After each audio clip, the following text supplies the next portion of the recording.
Ako sa Ate Ea, pero mas madami naman po kaming pumalat. Kahit yung mga height namin mga maliliit, pero yung skills andun, ayun, parang kumbaga solid, parang yung kay Ate Ea napalitan ng mas madami pa. Mas madami pa Ate Ea. So, kahit nga po maliliit nga po kami, parang pinagsikapan din po talaga namin na i-exceed yung performance, like parang yung sa mga nawala nga na players namin. And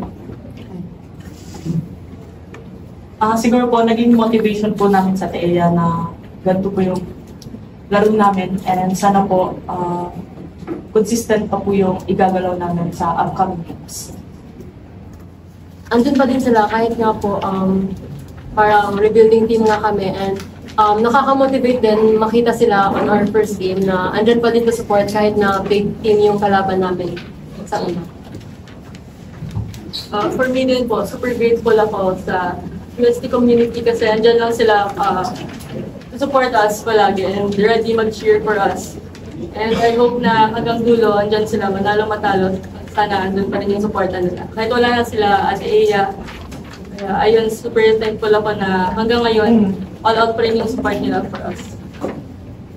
Sa akin po, grateful and happy kasi mas madami pa din sumusuporta ngayon, lalo na yung mga players na graduate, gaya na Ate Ea, and ayun, parang nakakadagdag ng nakaka-boost ng namin, moral and motivation, and ayun, parang nagsisilbing inspirasyon lang din para sa akin. For me po, grateful kasi nandyan sila palagi to support us. And sila Ate Ea, yung mga seniors, nanonood pala first game. Thankful sa kanila kasi nagbigay sila ng time para manood sa game namin today.